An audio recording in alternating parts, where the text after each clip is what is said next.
I apologize for the delay in getting this divisional playoff video done and uploaded, but I have limited time on the computer here at my house, so I just have to do videos when I can. So, with all that being said, I am going to start on the divisional playoff round with starting with the Saturday games.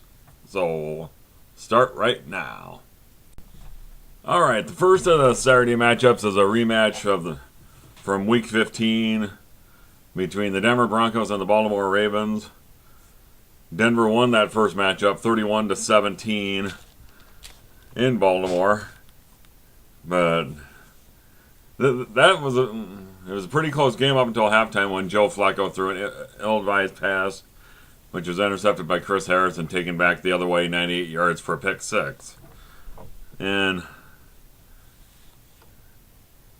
Ray Lewis's comeback last week in the game against Indianapolis for the Ravens, that was very inspirational for them, and they came out with the win in that matchup. But as I said in the wild card round, what the Ravens really need to do is they have to get Ray Rice involved. I know that the Denver Broncos they were third against the rush this year in the NFL. But still, that's not something they can get away from. And Bernard Pierce, surprisingly, had 103 yards rushing in that game in the wild card victory against Indianapolis last weekend. So, the last time that Baltimore and Denver played, Anquan Boldin was held without a catch, and that cannot happen this time, because if it does happen this time, then Ray Lewis is going to be sent into an early retirement. Yeah, he got a reprieve last week with winning in the wild card round against the Colts, but if that happens again this week, Ray Lewis will be sent to retirement. Although last week in the win against the Colts, Bolden had 5 catches for 145 yards. So if he can get something similar to that, the Ravens will have a shot in this game. And let me tell you something about Peyton Manning. Peyton Manning's comeback has been nothing short of miraculous this year. I mean, in the last year or so, he's had 4 surgeries on his neck, and there's talk like he might not ever play again. But all he's done this year, he's just come back about as strong as he ever has been. Threw for over 4,600 yards this year with 37 touchdowns, and he's just as good as he ever has been. Of course, it doesn't hurt that he has great weapons to throw to, such as Eric Decker, who led the team with 13 touchdowns this year, and he's also got Demaryius Thomas, who had a great year himself.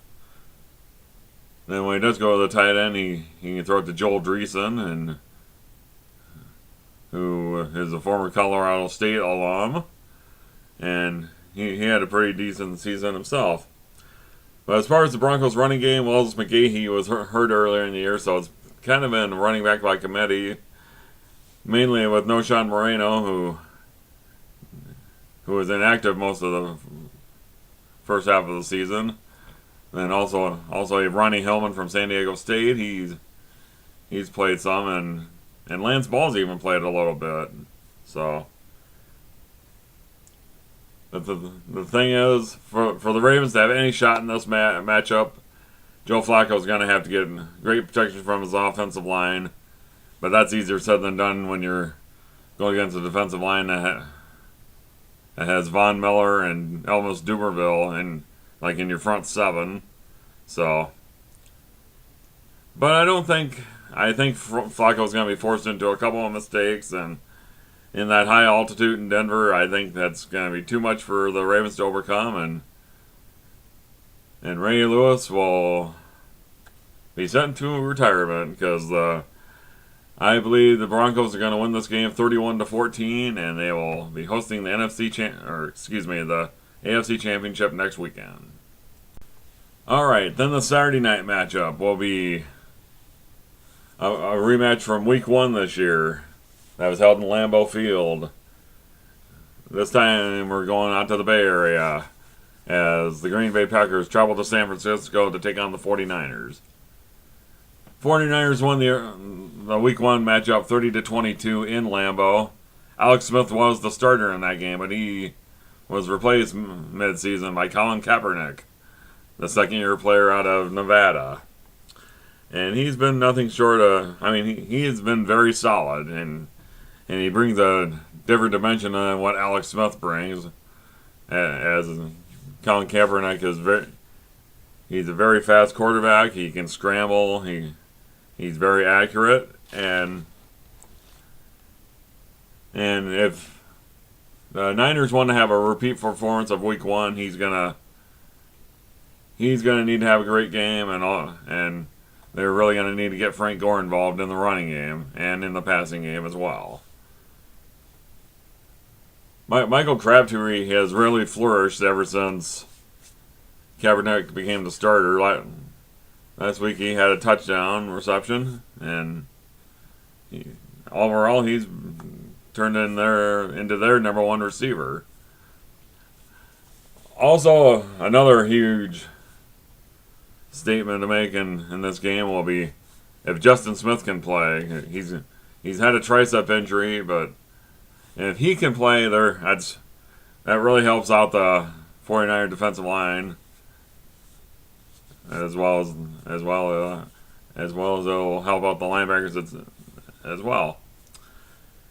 And as far as the Packers are concerned, who beat my Vikings last weekend, which sucks, but anyway, Aaron Rodgers is gonna he will need to have better protection from his offensive line. In the Week 1 matchup, he was sacked 3 times, and he was hit 5 times in that matchup. So, but he's been dealing with injuries to his receivers all year long, and this week's no exception. Jordy Nelson has been hobbled with a knee injury, and Jermichael Finley tweaked a hamstring in the wildcard victory against the Vikings last week. So, but they may play. They're probably going to be questionable, but they should be able to play. So, although they may not be 100%, the Packer defense has really come around or at least the last few weeks. And of course, it doesn't hurt that Charles Woodson finally came back from that collarbone injury that he suffered in Week 7 earlier in the year. He came back last week in the wild card victory against Minnesota. So, but I think for the Packers to win this game, they're gonna have to keep Kaepernick in the pocket and try to make him make plays inside the pocket and not let him scramble around and that. So, I think this is going to be probably the best game in the NFC this year between arguably the 2 top teams in the NFC. So, I think that both teams are probably hoping that it doesn't come down to special teams, because both teams have had kicking issues late in the season. So, but David Akers even had Billy Cundiff. The 49ers even brought in Billy Cundiff earlier this week to compete with David Akers for the kicking job, which Akers did win. So, but that may be just temporary. And then Mason Crosby's struggles this year have been well documented, although he's been better as of late. So, I think with all that being said, I think the 49ers are going to end up winning this game, although I think it's going to be really close. It may come down to a field goal. So, I think the 49ers will win this game 27-24. So then we come to the Sunday games, and the first matchup on Sunday is Seattle versus Atlanta. Seattle coming off the victory in the wild card round against the Washington Redskins and Robert Griffin III. They won that game 24-14 after spotting Washington 14 points. So, Matt Ryan really has a lot of pressure on him to win this game. The Falcons got home field this year. They went 13-3 in the regular season, and Matt Ryan at home, including the playoffs, he's 33-6 in the Georgia Dome. But but in the playoffs, Matt Ryan is 0-3, and that's why I say he's got a lot of pressure on him. Because he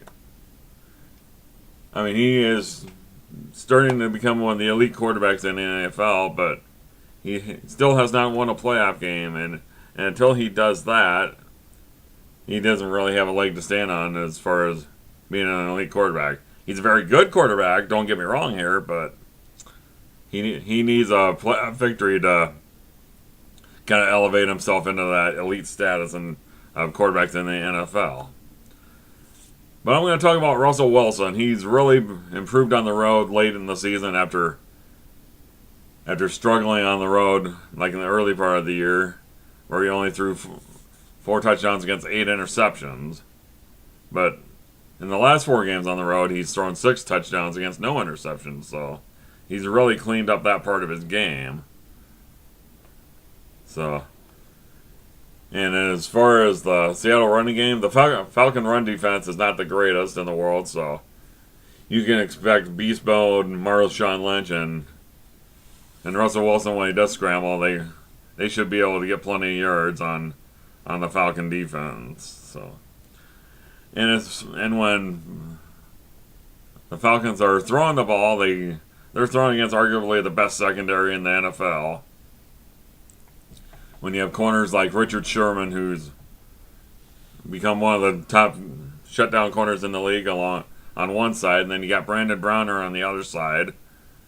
And then when your safeties are, one of them is a Pro Bowler named Earl Thomas, and then you got Cam Chancellor lining up next to him.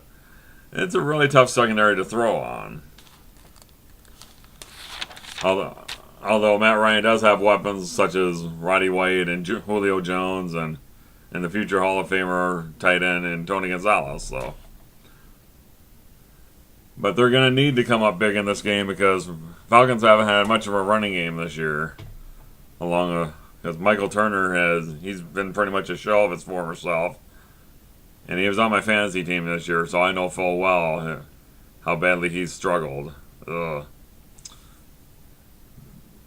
And the Seahawks kicker Stephen Hauschka was put on IR earlier this week, so they signed a guy who hasn't played all year, and former Viking and Packer kicker Ryan Longwell. He was signed earlier this week to be a kicker.